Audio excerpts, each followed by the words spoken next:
So about Michael Jordan, how you gonna hit from outside the finals? You can't even get in.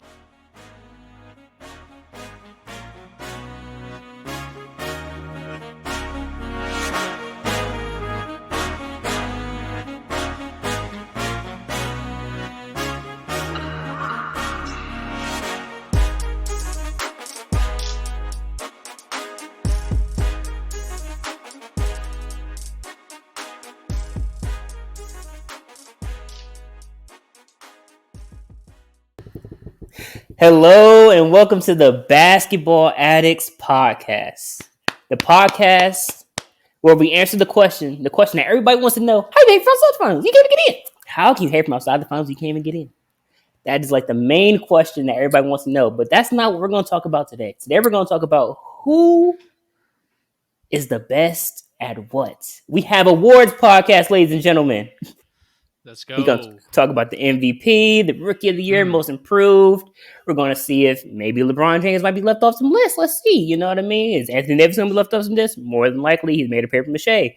We're going to see some things. We're going to learn a lot today. Jason, what are you feeling about today? All I feel like is today is the vibe of burning down villages. It would just feel like conquerors today. We're built to be today of people that just are gonna tear down what everybody else is so stupid about basketball saying. And yes, that was a dog squeaky toy was just in my hand, which was what I burned down villages with. You think I burned down villages with a dog squeaky toy? I got to find this up. So there was a mock draft. I mean, not a mock draft, but like a mock who wins what awards today. Let me see if I can find that. Give me 1 second. I think it was on Bleacher Report, actually. I think it might have been Bleacher Report's like who wins what. Let me see if I can find it.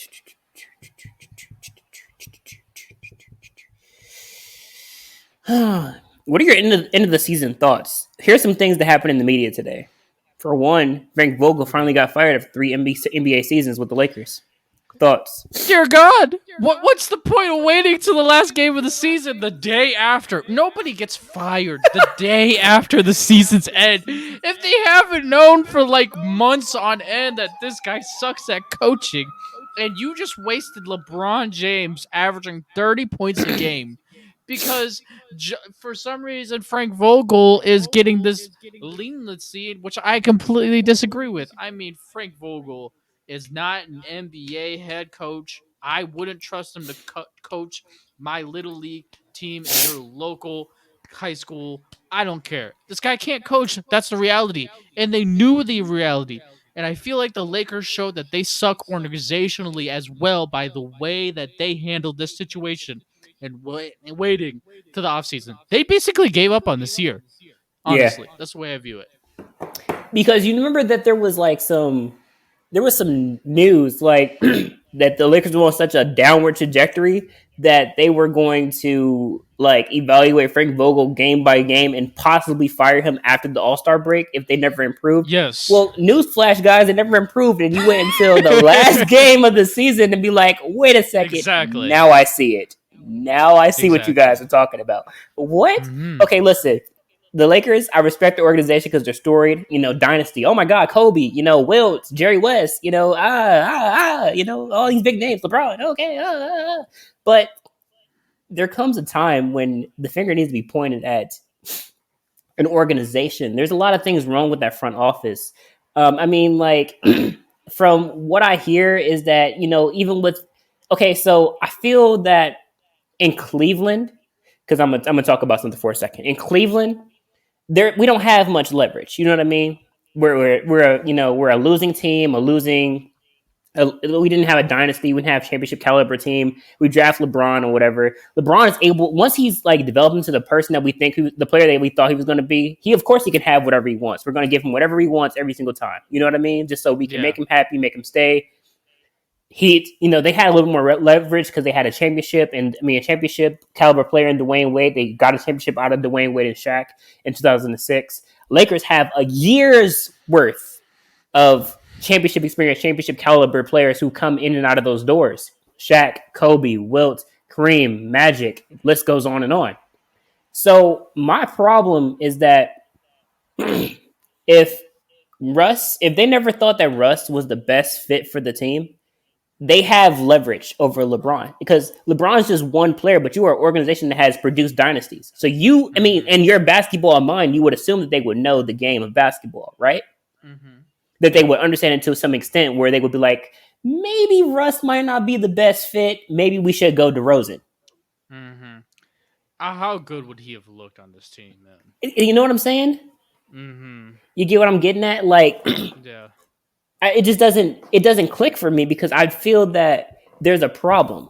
I feel that in all the leverage, I mean, like the king is the king. LeBron, greatest player of all time, in my opinion, and in your opinion. We've already discussed this, Yeah. but there comes a time where you got to be like, wait a second. We know championship caliber players, and I'm sorry that Russ isn't that type of player.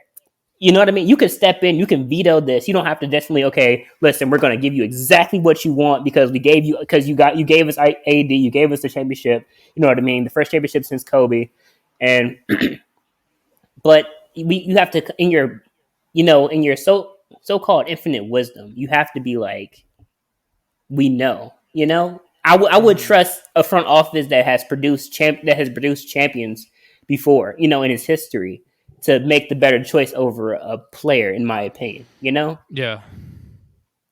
And I feel they just dropped the ball on that.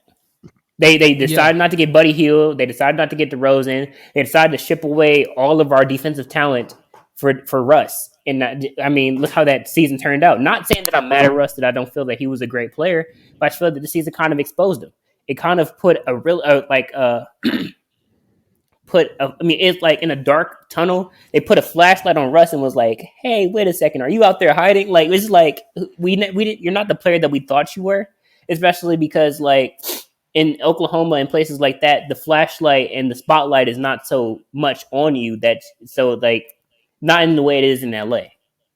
In LA, it's like very hard for you not to be pointed out and be like, wait, you kind of suck. It's very hard Mm-hmm. for you to get away with that. You know what I mean? Mm-hmm. Like it's very hard for people not to notice that you don't play defense. That's something he doesn't.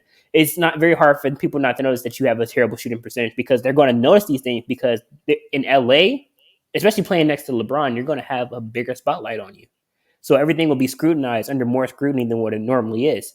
In Oklahoma, Mm-hmm. he's been the same player forever, but in Oklahoma and in Houston, he got away with it. Yeah. I'm stepping on my Yeah. soapbox, but I would disagree to a certain extent. I don't really want to put all the blame on Russ like that. I do think it's a bad fit. I'll agree with that point, and I will agree that Russell Westbrook is a guy that needs the right situation to win an NBA championship that fits around him. And I don't think the Lakers did a good enough job fitting the right pieces around him, but if we're being completely honest, there's probably six situations in the league when he was at his peak, where if you put him on that team, he makes them an NBA champion and greatly improves them. One example was if you traded and you put 2015, 2016 Russ and you traded him for Ben Simmons and you paired him with Joel Embiid and then they eventually get Jimmy Butler. That's a special team because they have spacing. They had mm-hmm. other guys other than Embiid like Danny Green and old shooters that they used to have, like Korkmaz. Actually, I think Korkmaz is still on the team, but there's some teams that he fits, but he's not universal. And I think that is a good point. Like Kyrie Irving, universal. Luka Doncic, universal. Trey Young, universal, because they can score from the perimeter, and that's a skill that works on 32 teams Right.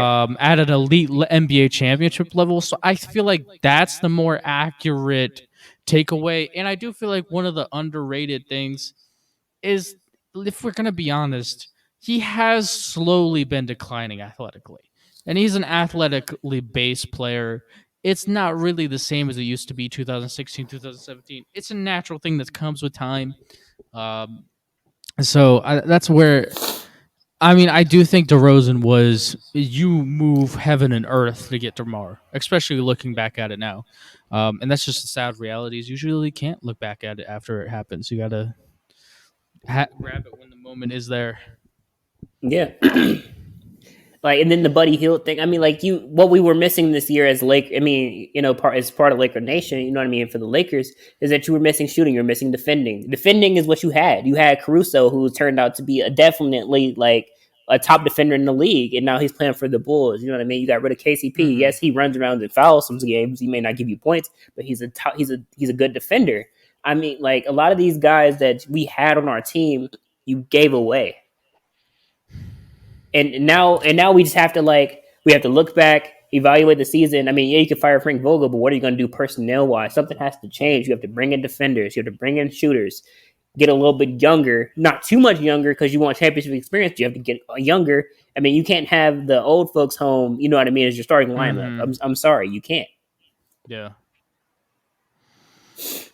Yeah, I completely agree. It was just a wasted season, and I hope they figure it out next year. I've heard some rumors that they might trade him for Brogdon and Heald or something like that, and I would love that kind of trade. They would fit so perfectly in LA.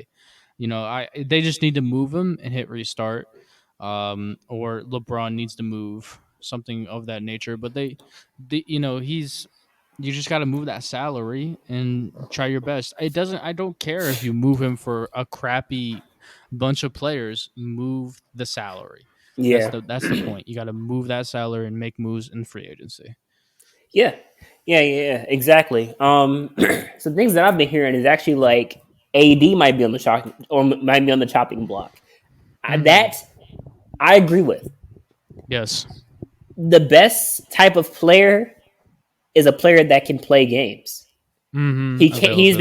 His availability. You know what I mean. Let me rephrase that. Thank you. The best type of ability is availability. Mm-hmm. He's not available. We know he's made of paper mache. He has glass bones. You know what I mean. He stubs his toe and out for 2 weeks. It's ridiculous. Yeah. How are we going to ever see him take the mantle from the king and let him release his load a little bit? Relieve his load a little bit if he's not ever available.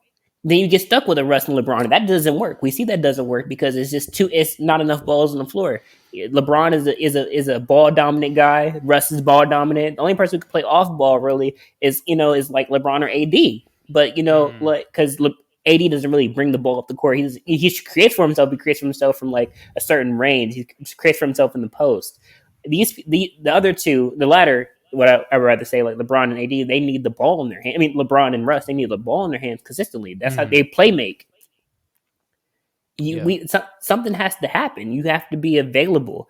Just imagine the season if AD was healthy and maybe playing at a championship level. Because honestly, in my wholehearted opinion, and I might be wrong, and I think you might agree with me when I say this, is that AD, since he won the championship, has taken several steps back. He's not the same player anymore.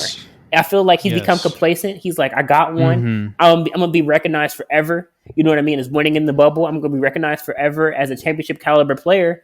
But I don't ever have to show my ability again. So he's taken several steps back, and I wish that wasn't the case because a lot of guys, they win and they're like, okay, I got to turn it up a notch. He won and was like, I'm gonna relax now. Yeah, it's definitely very true, and I think those are all really good points. And I feel like everybody is available that's not LeBron, and you just got to build from there. And that's gonna be the fun part. And either that or LeBron leaves. It's one of the two. It makes me sad though because I don't really trust the organization. But I mean, there's some guys that I would love for them to poach coaching wise. I've heard of Nick Nurse as an option. I would love him. I think he's very, very high level top 10 coach. Quinn Snyder, who I don't really want to give away now about what I think about a certain award, but I think he's just so spectacular, and the Jazz don't really have much going for them in the future. There's some guys that could be poached. Yeah. One thing I will say is that Nick Nurse is a really highly defensive coach. I do see that Quinn Snyder could be a good candidate as well. Just don't give us Doc and don't give us, and I mean, like, just don't give us Doc. That's the one coach I don't want. I don't want Doc because he's still coaching right now. So, like, if you're like, Doc Rivers might be a front runner, but he's still a coach right now, isn't he? Like, he hasn't been fired yet. So basically what you're telling me is that this guy is on the chopping block from the third team in the last 10 years, and you want to pick him up. You think he's going to change. That's not a good idea, and that's something that the Lakers front office would do. They would hire Doc Rivers. Mm-hmm. That's the type of mentality the front office has right now. Yeah. All right. Are you ready to Yeah. shift gears here to the MVP stuff, all the awards that the voting on, so we're gonna react to? Yeah. Did you want to go through the mock, right? What they have. Yeah. So this is what Bleacher Report had, right? This Bleacher Report staff picked its NBA award winners for the season. It's on Instagram. So for Coach of the Year, they have Taylor Jenkins, which is the coach of the Grizzlies. No. Most I improved. disagree with. Okay. You want me to go through them, or do you want us to do one by one? Oh, I thought we were doing one by one, but yeah, you can. What do you think we should do? One by one, or go through them all? Let's go through them all, and then we'll go back through them. Okay. So for the most improved player, they have Jordan Poole for the Warriors. And then for the defensive player of the year, they have Giannis Antetokounmpo. Rookie of the year, they have Evan Mobley. Sixth man of the year, they have Tyler Hero. Most valuable player, they have Nicola Jokic. Dear God. So starting with the coach of the year, what do you think? Taylor Jenkins. I don't think it's a bad option. I don't want to say that at all. But my guy is somebody I teased earlier is Quinn Cook. Go look at that team. Quinn Snyder, sorry. Quinn Snyder, yeah. Go look at that team. They are the 5 seed in the West. They have Donovan Mitchell, Rudy Gobert, old Mike Conley, who doesn't do much anymore. They don't even have Joe Ingles anymore. Everybody in that team looks old and decrepit. The fact that is like the Lakers, where it's like everybody's like, oh, they're old as heck. This is a retirement home. Like the Utah Jazz are a retirement home. And he has utilized Donovan Mitchell so well that he's a superstar, and he's completely maximized him and run the offense through him. And he has pulled the greatest trick of the past 10 years, which is trick the NBA media into thinking Rudy Gobert is the best set defensive player in the league. That is genius. Yeah. He has not just milked every ounce of this Utah Jazz team this year went through a lot of injuries. That Utah Jazz team, in my opinion, is a 12. No, I'm going to go 10 seed in the West right now, just off of talent. And that's with Donovan Mitchell, because the rest of the talent is terrible. Mm-hmm. Quinn Snyder, it coaches every last ounce of talent into that team into wins. Mike Conley doesn't do much anymore. He's just not highly skilled, but he maximizes Mike Conley. Bogdan Bogdanovic has never been an amazing player, but he completely maximizes him. The rest of that team is very below average, and Quinn Snyder has soaked every little ounce that has been had. And to be honest with you, the Memphis Grizzlies have a ton of talent. Dylan Brooks averages 20. Desmond Bane averages 18. John Morant, freak of nature, top 10 player in the league. Jaren Jackson Jr., 18 points per game level guy. And then they have Steven Adams, who does the role. And they got Zaire Williams. They got Kyle Anderson. Like, that team's talented. Like, I would look at that GM and be like, dear goodness, you've done a great job. Mm-hmm. And be like, the head coach is a very good head coach. I'm cool with if they give him the award. But my guy is Quinn Snyder, head coach. So I see what you're saying, but I'm more on the side of Taylor Jenkins. Okay.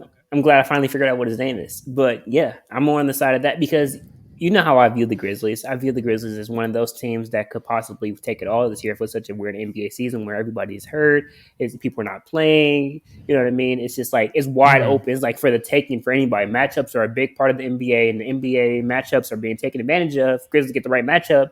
They're running through the West. It's going to be that easy. I just think that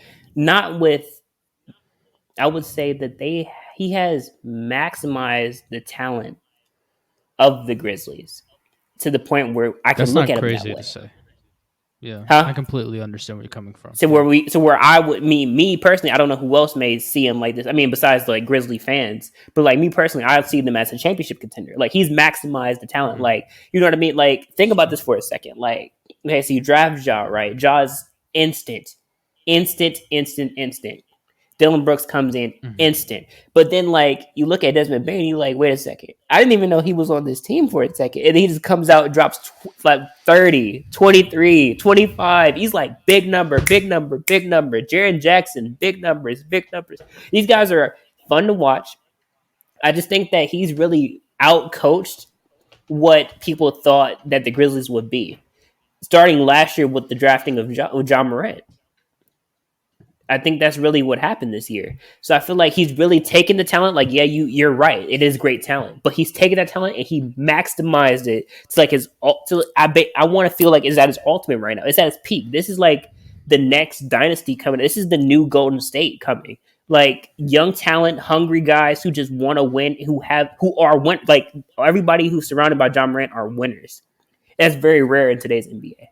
You may have a few Mhm. stragglers, you may have a couple winners, but these guys play winning basketball, and they're having fun while Yeah. doing it. I would give it to Taylor Jenkins, honestly. I personally think that the Grizzlies are one of the best teams in NBA, and that, like I said, they have the potential right matchup to blow it all the way open and take the West. Yeah. I Because could I don't totally think see a that. team can stop them. I don't think any other team can stop them. Yeah. I don't think they can be stopped either. What's the next award? Um, sorry, That's okay. my phone died. Jordan Poole for most improved. Um, John Morant was averaging like 19 points per game last year. How is this even a discussion? Like the man Yeah. is he went from top 40 player in the NBA to what he did really do. If you really are a basketball addict like us, Uh which you huh. guys should be, we love the game. Is if you watched him lose his mind in the 8 seed last year in the playoffs, even though they got swept, he showed signs of what this season has been.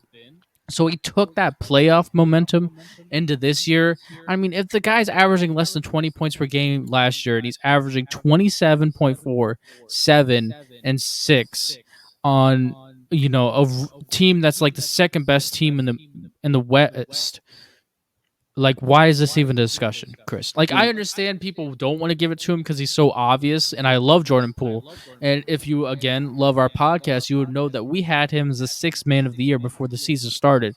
We were telling you how amazing he was going to be. But, Yeah. so it's no diss here. We see what everybody else sees there, but John Morant's the obvious choice. Yeah, this is a weird one.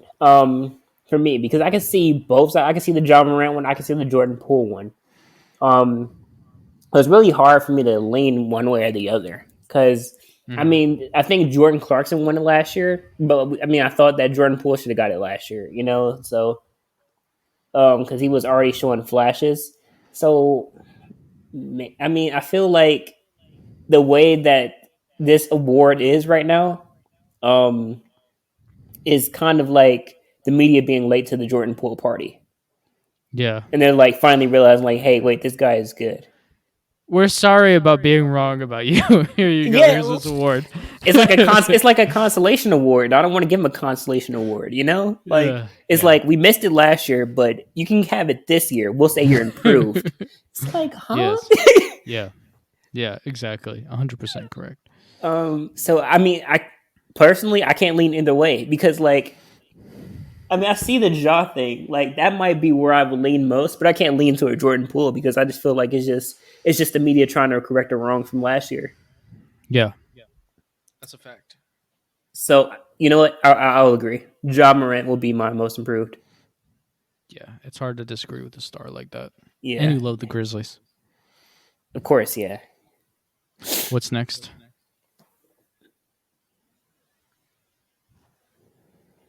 Defensive player of the year, we have Giannis Antetokounmpo. I honestly can't disagree with this because Draymond Green didn't play enough games. I Yeah. think Giannis is the second best defender in the league. I feel like that's pretty obvious. I mean, Anthony Davis, when he's motivated, is second, but Giannis is consistent, plays every night. He's number 2 for me. Yeah, Giannis is like the new Iron Man. He plays every game, 110%. He's like Russ seven. He's like a 7 foot tall Russ. That's what he is. That's honestly a phenomenal comparison.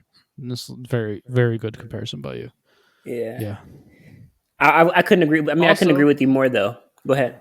a little bit of a side note, I've been listening to his audiobook. Well, I guess his autobiography. Basically, when somebody else writes a book about you, his life story, Chris, is ridiculous.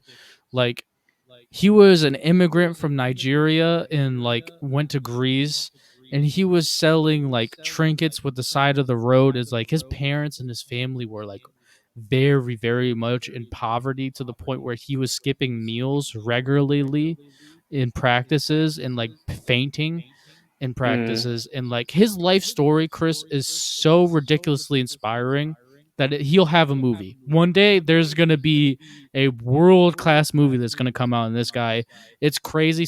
Some of the stuff that he dealt with, like there's even like a faction of Greece that was like left over from Germany when they used to be like a Nazi Germany, that was in Greece when he was growing up, and was like extremely racist group of people that like literally seeked out people that looked like him, like just like mm, immigrants into that country. Like his story is so ridiculously amazing. So I've really loved the guy. You know what I mean? yeah.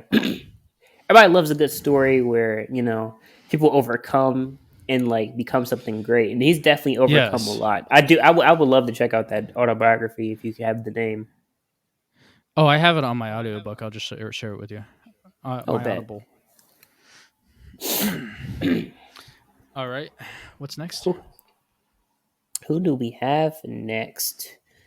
We have the Rookie of the Year, Evan Mobley. This is. I'm gonna disagree and go with Cade.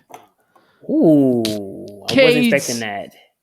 Cade's gotten to the point in time where Evans at 15, Cade's at 17, and averaging 5 assists. Cade Cade is like Evan Mobley, where they impact the game more than just the stats. Evan Yeah. Mobley does it defensively. Cade does it with the passing ability. And when they're like close like that, I'm gonna lean to the guy that's averaging more points per game. And the eye test tells me he's probably the best rookie right now. I still think Jalen Green has more upside than everybody else, but there's no shade on Cade. I even said when he was coming out that he's a number one pick. I just love Jalen Green a lot, so I would go Cade. Me being a Cavalier faithful, I would go Evan Mobley. All right. I would go Evan. You know, just because like I seen what he was able to do, just instantly stepping on the floor for the Cavaliers. The Cavaliers have become a playoff contending team, even though they're in a play-in right now. Like, still, that team is Mm-hmm. very young and they're really ready. Like right now, like, and that Yes. was all with the adding of Evan Mobley. I'm pretty sure they'll do well in draft again and grab another solid piece. That GM is doing great over there. Yeah. Um, Evan Mobley would be my rookie of the year. I think it was between him and Scotty Barnes, and I think that Cade was kind of like third or maybe second in that. But I would definitely give it to Evan Mobley just because like I think that the rookie of the year, if it's sometimes not if it's not a winning team, sometimes winning goes over, and Detroit Mm-hmm. is not a really great team right now. Yeah. Yeah, so I think Evan Mobley would take it just off that, and I wouldn't be upset about it either. Yeah. I feel like it's a toss up between those two. Yeah. Yeah. Scotty does do a lot of things for the Toronto Raptors, though, so he's in there too. Yeah. He's a very good player. Yeah. Those three I guys would missed be on him around for draft years wise. to come. Yeah. Yeah. I should have seen how good of a fit he would be, especially in the transition. Hmm. Yeah. Always learning, Chris. I make mistakes. Can't Yeah. always be right. Yeah. Exactly. All right. But What's next? Go when we ahead. are right, remember you heard it here first. That's a fact. Uh, um. Okay. Let's see what we got here. We have Six Man of the Year, Tyler Hero. this is a non-discussion. Like this is so obvious. It's him by a mile. Yeah. Yeah. Miami Heat are going to play him at 2 guard next year, and they're going to be like, "Oh, we really made the mistake of not playing him 6-man." We'll be right then. I'll just wait my time. Exactly. Bide my time. Yeah, you'll definitely just bide your time, Jason. You said this earlier. You know what you're talking about. I trust. I see it as well. It doesn't make sense that he's coming off the bench, but most valuable player, Nikola Jokic. Here we go. Yep, I am ready to blow off, Chris. I'm listening. I'm ready for this. I've been waiting. It's Joel Embiid by a mile. Yes, and sir. I think we have to put things in perspective. Okay, you ready for this? A little bit of a walk down memory lane. Let's just look at some historical center seasons. Just David Robinson sound like a good player to you, Chris? Oh, for sure. Player? Okay, Joel Embiid this year averaged 30.6 points per game, 11.7 rebounds, 4.2 assists, 1.5 blocks, 1.1 steal. Don't know how he's pulling that off. He averaged 81% from the free throw line, shot 37% from the three-point line, and shot 50% from the field. I'm just going to put that out there statistically. Oh, and he only played 33.8 minutes a game. Okay. Wow. David Robinson, really good player. Amazing. Top 20 player of all time on our list. His best season, 29.8 points per game, 3.3 blocks, 10.7 rebounds, 2.9 assists. So much worse of a shooter. And shooter-wise, shot 34% from the 3-point line. So David Robinson did not have a better season at his peak than Joel Embiid. Okay, let's just keep on rolling with guys because it's not like Jason's not setting you up for something. Let's go with Hakeem Olajuwon. That guy sounds pretty good. Yeah. Yeah. It's not like his peak season was 27.8 points on 3.4 blocks, 3.5 assists, 10.8 rebounds, and was shooting like 313% from the 3-point line, averaging 2.2 shots, 3-point shots a game. That guy sounds kind of good, right? So Joel Embiid's season's better than two guys from the 10 to 20 greatest players of all time. All right, let's just throw out somebody ridiculous like Shaq. Shaq is Shaq. Oh, his best season is 29.7 points per game, 3 blocks, 13.6 rebounds. It shoots 50% from the free throw line, like we all know, and can't shoot a 3-point shot a lick. So Joel Embiid's this current season is averaging more points per game than any season Shaquille O'Neal had in his career, or not Dominique Wilkins, David Robinson, or Hakeem Olajuwon has ever had in his career. And the only player not named Wilt Chamberlain that has done that one season, and actually 2 seasons, my bad, is Kareem. Kareem had 2 years, 31.7, 34.8, and never scored more points per game than Joel Embiid is doing this year. I just listed top 20 players of all time and some people's top 5. Some people think Kareem's the greatest center of all time. Joel Embiid is having such a historically relevant center season, and for some reason, nobody actually knows basketball. I don't know what we're doing here. He is so dominant that everybody's talking about Giannis for KD versus KD. You know who might really be the best guy in the league? Joel Embiid. Yeah. You know why? It's because of physical dominance. He has decided this year to not shoot as much from the mid-range and 3-point shot and just to play with his big body and dominate like nobody else can in the post, in the paint. Mm-hmm. He is having a historically amazing NBA season where he's been so dominant. The reason why is because you can't guard him. Double teams, triple teams, does not matter against Joel Embiid. Joel Embiid is revolutionizing the center position with his skill level also on top of all of his size. He is basically probably the best player in the NBA, or he has to be in the conversation. At least in the conversation. If you don't have him in the top 5, I don't trust you. Yeah. He is... You have to put this in perspective. He had a better season than Hakeem had in his career, David Robinson had in his career, Shaq ever had in his career. And if we brought this up in a conversation, who's better, Joel Embiid, David Robinson? People say David Robinson. Who's better, Joel Embiid or Hakeem Olajuwon? Hakeem Olajuwon, which I probably still might say, but it's close. Who's better, Shaq or Embiid? Now, I would still say Shaq, but we have to put in perspective what kind of season he is having. He has played 68 games, and he is having a historically amazing season. I swear to God, if he doesn't get the MVP and has a top 4 seed in the East, I'm literally going to lose my shit, Chris. When has that ever happened? By far the best player having the best season out of anybody, not even close, and we're putting him not an MVP.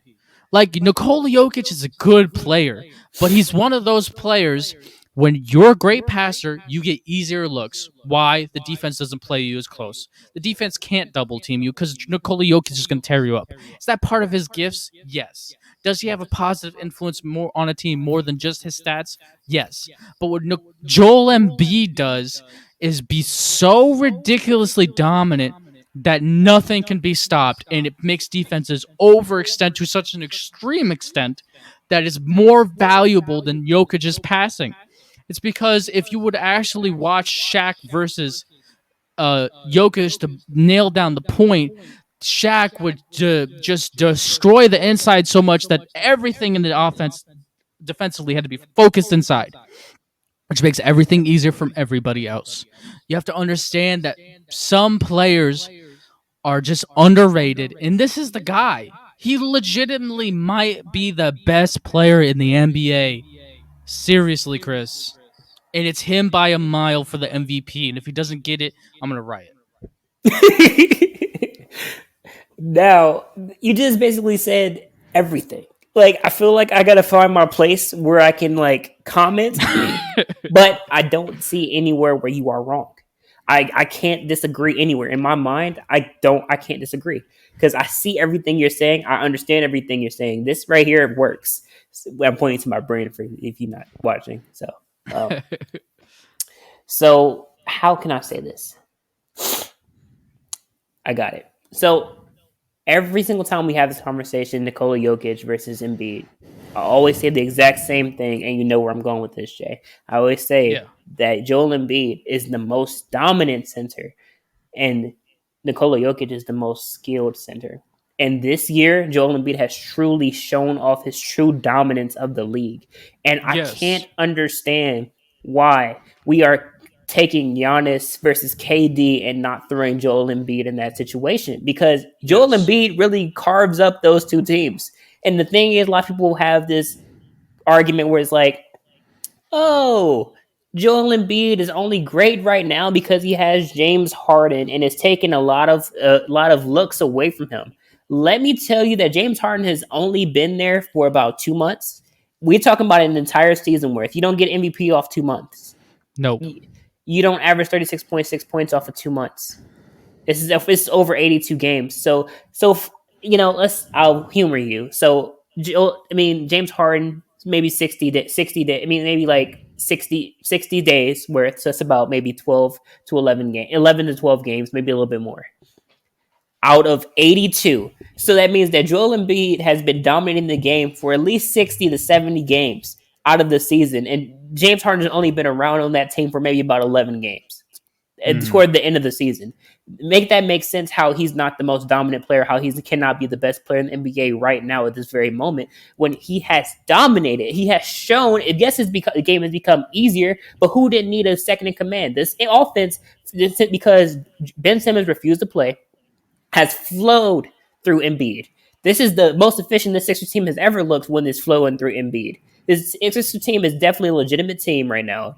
They added James Harden. We're hoping that he shows up. I don't know if he will or not. He kind of disappears in the playoffs a little bit, but that's not the point of this. The point of this is that we have to pinpoint and focus on Joel Embiid as a possible candidate for the greatest player in the NBA right now. The best player.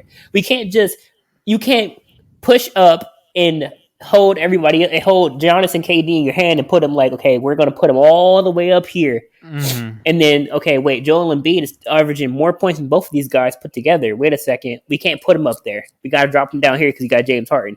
Okay, KD has Kyrie, one of the best scorers in NBA history. Giannis is by himself, but that's just different. I mean, like he has two other players next to him. He has a great coach in Budenholzer. I mean, you have Doc Rivers with Joel Embiid, and Joel Embiid doesn't have Ben Simmons anymore, and he has role players around him. Okay, and Tyrese Maxey, who's really coming into himself, who might win Most Improved Player next year. I mean, that's all that's there for 60-something games before James Harden gets there. And James Harden hasn't even been the best player on that team. He's not. No, not at all. The crazy thing is, I think it's like an NBA media thing where Giannis is the great storyline, and Embiid is the storyline that does not fit the storyline. Yeah. Giannis Antetokounmpo is supposed to win it. Jokic is supposed to win it. They're supposed to look like they really understand basketball. But you know what? They don't. Joel Embiid ruined the party by losing his mind, and they just don't want to give him his reward that he has earned rightfully. And I don't even really think it's close. Yeah. I don't. I mean, he's literally averaging 19.6 attempts a game. Like the field goal attempts he has is only less than Giannis in the top 9 guys in this ranking. Like it's like 37% from the three-point line. 3-point line this year. Like that is what? That's insane. Who like this? He's a demigod. I honestly think peak versus peak, he is now moved above David Robinson on the all-time center list. He's behind Hakeem, Shaq, Kareem, Wilt, and he's bridging into that top 5. Moses Malone, he's better. He's better than a lot of these guys. Patrick Ewing, better. Like he's just such a special guy, having such a special peak season. It should be respected more, and it's sad to see somebody not get the respect due. Yeah, it is sad. So for our MVP, we would have Joel Embiid. I think that's a consensus here on this podcast. Because we watch basketball. Yeah. Yeah. We watch games. We analyze games. This is what we do. So yeah, that's all the awards, I think, right? Mm-hmm. Do you have anything else you want to add? Well, I mean, should do all NBA teams. Do you want to do those? Yeah. Okay. Well, there's not any mocks for those, so if you want to just tell yours. We can just go through it together. Okay, that's fine. Our center is Joel Embiid. Agreed? Yeah, agreed. Forwards get tough because you got to fit LeBron, Giannis, and KD into 2 spots, and Giannis has played 11 or 12 more games respectively than both of them. Somebody gets left off, and I think they were trying to put Giannis and Jokic together and make them forwards. So then they push LeBron always to like the 3rd or 2nd team, and then KD to like the 3rd or 2nd team. It doesn't really work. I don't know if they're going to do that, but we're not going to do that for this podcast. If that's what the new rule is going to be, we're not going to break the rule. You have to play and show and improve. So what I would do personally is, I know this may sound a little weird. I'm just going to give mine, and we can talk about it if you want to. Joel Embiid center. We already agreed on that. I would put Giannis and KD in the first team all NBA. LeBron would kind of slide down to 2 for me. I think Giannis and LeBron. I think LeBron has played one more game, averages more points and more assists. Statistically, he is the guy, and my eye test tells me he's the guy over KD. That's arguable. How do you wanna decide this? I mean, how many more games? You said it's one more game, really? Literally one. But LeBron's played one more. It's so close. That's true. Yeah, because KD just came back. You know what? You're right. You're right. Normally I would challenge, but I can't right now because it's just. You're right. KD did just come back. He hasn't played the entire season like LeBron, pretty much. LeBron only missed like 12 games, I think it was. Mm-hmm. Yeah, it's 12. The entire season. So yeah, LeBron and Giannis for that one at least. Okay, and then we have a guard and then a point guard, two guards. Two guards. Who would you go? Kyrie? No, Steph. Let's play more games.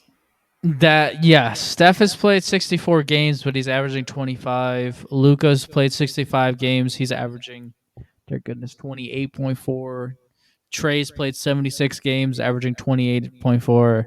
Jaws, I've played 57 games, averaging 27.4. That's the big guards here. And D Book has played 68 games, averaging 26.9. I feel like you can't leave off Booker from the first team. I would totally disagree. Okay, wait. Who's played more again? Because this is where it gets weird. Because like it's been such an injury riddled season that it's like you're basically going down to like who's played more games. Trey Young out of the group has played the most at 76. D Book's the next one below at 68. Luka and Steph have both played. No, my bad. Luka's played 65. Steph played 64. Kai's played 29. And John Morant's played 57. Yeah, because Steph is out right now too, isn't he? I think he's still out. So no, he can't win it. I would personally go Luka and Trey.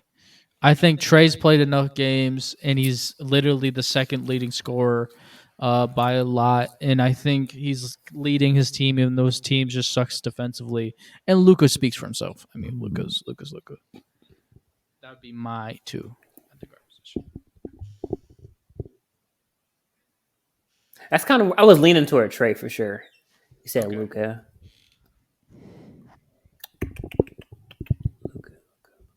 Yeah.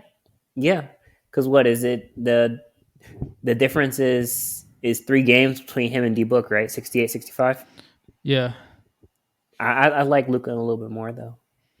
Yeah. So yeah. Trey Luka. Trey Luka is fine with me. All right, sounds good with me. Who is? I'm guessing the center is Nikola Jokic. Yeah, fair. Okay, and we left off KD, so KD should probably be here. And Tatum. Well, DeMar counts as a forward, and he's played 76 games, and he averages more points per game than Tatum. But I think Tatum's the better player, so it's like really a toss-up. I would give it. Tatum has really turned the Celtics around this year. They're a 4 seed right now. Yeah. All right, I can go with that. I can move with Tatum. I think he's the better player, and I think people should choose these more off of better players. So we'll go Tatum and KD. Tatum and KD, and then the guards. Yes. It's tough. I would, because Jaws played so little games, I would probably go Steph and D Book. Yeah. That's where I was going. So that's our second team? Yeah. And the third team would be Cat at center. Oh, yeah, for sure. Cat, yeah. Cat is agreeable. So there's 2 forwards that stand out here, and it's DeMar and Levine. Can you agree on DeMar and Levine? The only person other than him is Jaylen Brown. Like, it's a pretty big drop-off after Levine. DeMar and Levine. Okay. The Marvelous DeRozan. Yes, it's a fact. And then the guard options are this is where it gets interesting. So we have John Morant left, Donovan Mitchell left, Shai Gilgeous-Alexander left. I would probably go Ja D Mitch as the 2 guards. Yeah, because Kyrie played 50%. Was a part-time player for majority of the season. Yeah, he has 29 games played. Yeah, so yeah, I would go with the Ja and D Mitch. Yeah, I feel like most people would put Ja high, but when you're playing 57 games, it's hard to go high. Yeah, you know what I mean. What do you think about all defensive team off the top of the head? Drew Holiday. Yeah. I'd throw in Tease. Thibault. Yeah. Draymond Green only played like 44 games, so I don't really think he's eligible. Damn. Giannis, Of course, Giannis. Yeah, Giannis. But would he be a Bam. center? Giannis would be a forward. He'd be a forward. Okay. I would have Bam first team center. Bam. Oh wait, because dang, Lonzo did get injured. He's out for the season. Yeah, that's a fact. That's a sad fact. He would have been up here for sure. Yeah. Um, We need another guy that can defend the forward. the forward, George. I don't think he played enough games. Paul George played 31 games. Yeah, not enough. Yeah, he would end up on like the second team. Um, shit. Smart? No, he wouldn't be. Would he be considered a forward? Yeah, we still no. He's not a forward. No. Okay. Jimmy Butler. Okay. Yeah. I agree with that. Jimmy Butler. Jimmy Butler Yeah. for sure. So that would be the first team. I think Chris Paul's still good enough defensive guard. Where I think him and Marcus Smart would be the guys. I can't think of anybody else outside of that. Yeah. Who do you think is center? Are we really gonna go with the GOAT here, Rudy Gobert? No. Do we have to? I think we might have to. I think because unless you really think Embiid is that guy, Anthony Davis sadly isn't playing, so I think it is Rudy Gobert. We might need to make a little bit of a change at the forward position. We forgot about Jaren Jackson Jr. Yeah, I was trying to figure out where we fit in at. Okay, yeah, let's change Yeah, that then. I think he's first team with Giannis. Yeah. Yeah. So then I would probably have Rudy second team because he is good at one Okay, thing. fair. He's good at blocking shots. Yeah. So who do we have at guards? We had Smart and Paul. Smart and Paul. So we need two forwards, right? Mm-hmm. I would personally think about three guys here: Pascal, Scotty Mm-hmm. Barnes, Evan Mobley. I would. Oh, Scotty Jimmy and Evan Butler. Mobley. I thought. Jimmy We didn't put Butler. Jimmy Butler in there. Scotty and Yeah, Jimmy. I would disagree and go with Evan. I think Evan Mobley really is positionless in guards 1 through 5. That's why I would go Evan over Scotty. He's a better shot blocker at the rim. So Jimmy and Evan. That would be that's where I think I would go. I think Scotty Barnes. I would say that the Cavs do have great defense for sure, and it has improved since they had Evan Mobley. Mm-hmm. And Toronto Raptors have always been a really decent defensive team because Nick Nurse is very Frank Vogelish when it comes to defense. Mm-hmm. I'm talking it out. Oh, it's okay. Take your time.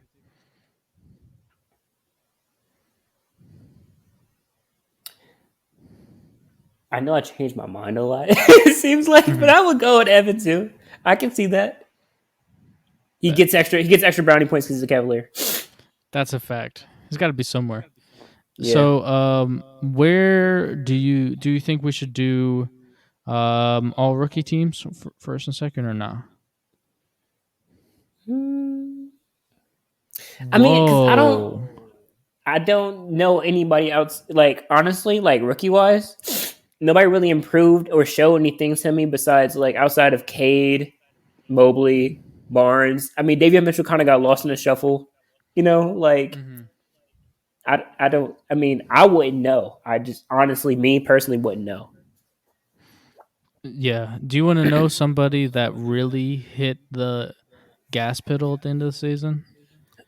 Jalen Green. Guess who's yeah, he's 0.1 point away from Cade, and he had like 15 points per game 2 weeks ago. Dear goodness. Yeah. Man was going like nuclear for the past 2 weeks. That's insanity. Yeah. So like So do you want me to just kind of like walk through it? Because I can do it pretty quickly. Yeah, it's fine.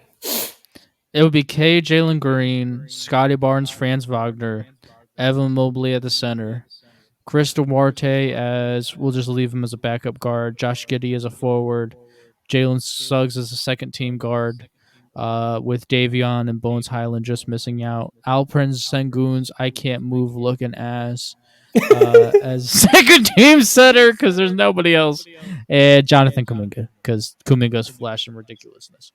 It's Yeah. really quick, easy for everybody out there. Yeah, I like that. And man, I'm so excited to watch Jalen Green just blow up next year, bro. Man, the guy averaged. Guess what his 3-point shooting percentage was this year? Jalen Green, What was it? 34.3%. I mean, come on, the potential is so there. The man's yamming on everybody, hitting that got him 3. Like, oh Yeah. my gosh. All he's got to do is put on muscle, and he's going to scare the poo out of teams. All I have to say is, Jason, we were right.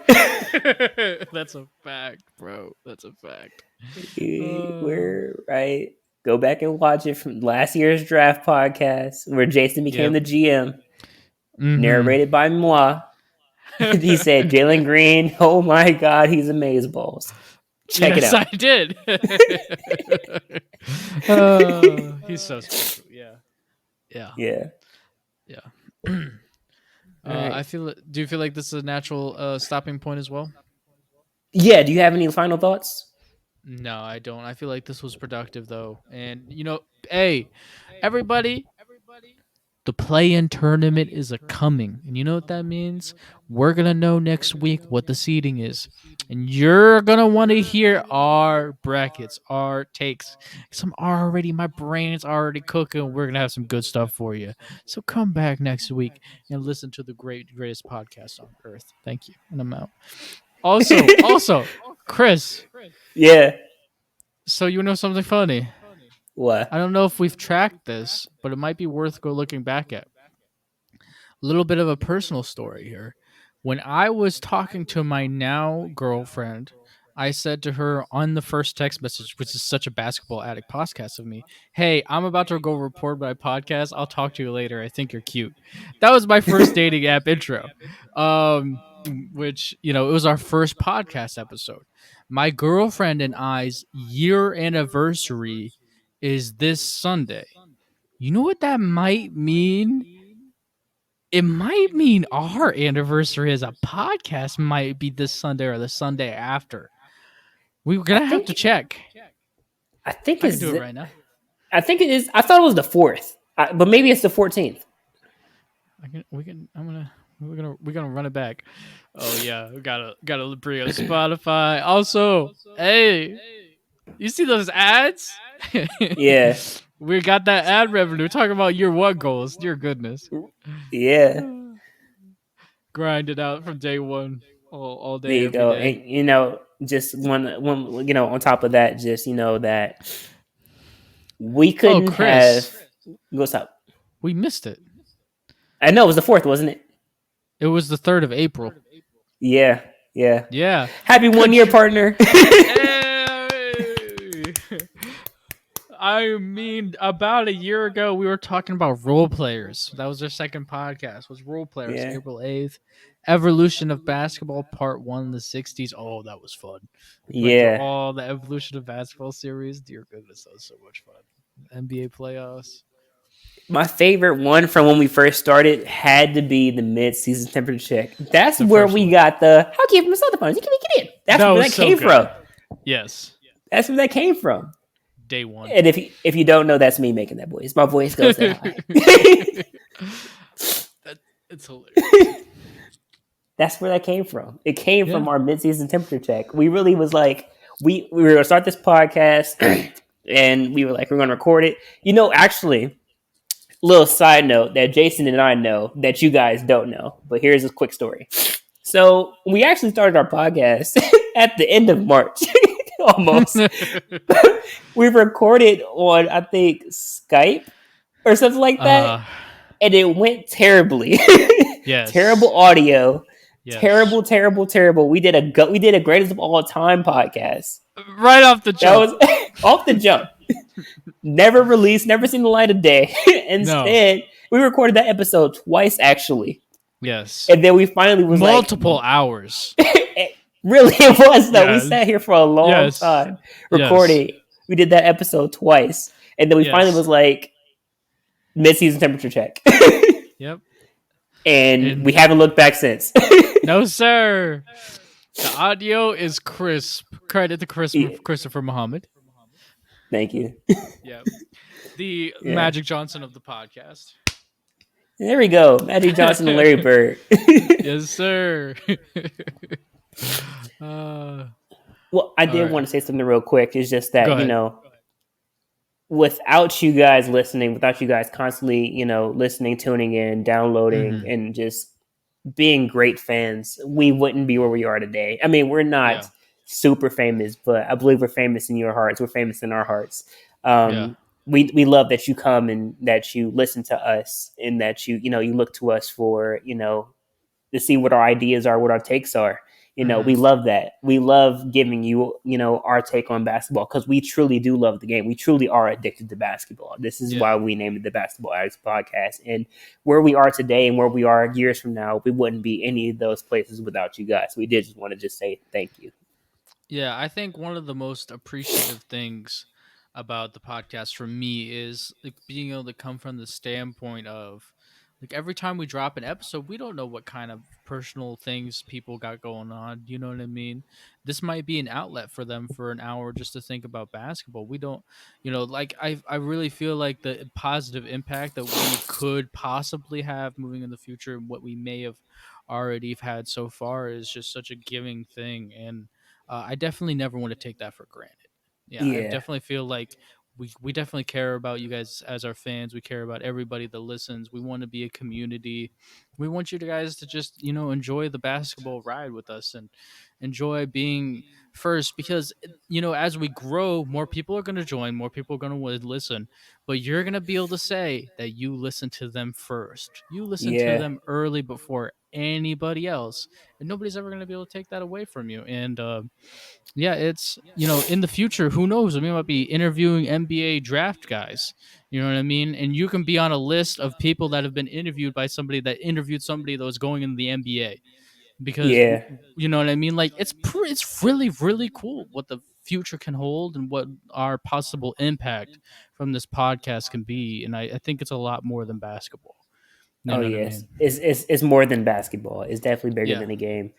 And, everything that Jason said and what I said previously, it just would not be possible without you guys listening. It just wouldn't be. Yeah, I completely agree. Yeah. Even if it's just 1, 2, 3, doesn't matter. Yeah. It's somebody. You know what I mean? Yeah. The fact that you tune in is progress, Yeah. So one thing I will say is that, if you like and enjoy us, you know what I mean? Share with a friend. Maybe they'll like and enjoy us too, and then maybe they'll share with a friend. And then we can just keep growing this community together and we can do more things. You know what I mean? You can meet us, like maybe not in person, right now at this very moment. But if you want to get on the podcast, I mean, we're always willing to have guests on. Always willing, always ready and willing. We love to hear your guys' points of view, so we're always like, I'm pretty sure again, we'll probably do that, the draft again, like we did before with the teams where we made our own teams. Oh, yeah. I'm sure we'll do that again. Yeah. Maybe we might even be able to live stream the NBA draft and comment on with you guys. That might be something that might be coming in the future. Look for that. Merch coming soon, so you can wear us proudly like we would. Yeah, that's a fact, Chris. Also, we have a couple bets. We might have to wear Rudy Gobert jerseys. I'm going to be honest with you. I'm feeling pretty confident about that one. I could chill back and just relax because I know that nothing... Literally, let's be honest here, Chris. Let's say zombies take over the world tomorrow and it's just the Utah Jazz. they're going to still shoot themselves in the foot. It'll be like, yeah, you have Donovan Mitchell, but we have 3 bench players, and they can all shoot the 3. So we're going to expose Rudy Gobert. All right, okay, see you later. Right. We have Grayson Allen who can run a pick and roll. You're still fucked. Right. That's pretty much it. That's pretty much it. So maybe not, but that'd be fun. Yeah, it's an over-exaggeration. It's an over-exaggeration. So yeah, thank you all for listening. And remember, you heard it here first.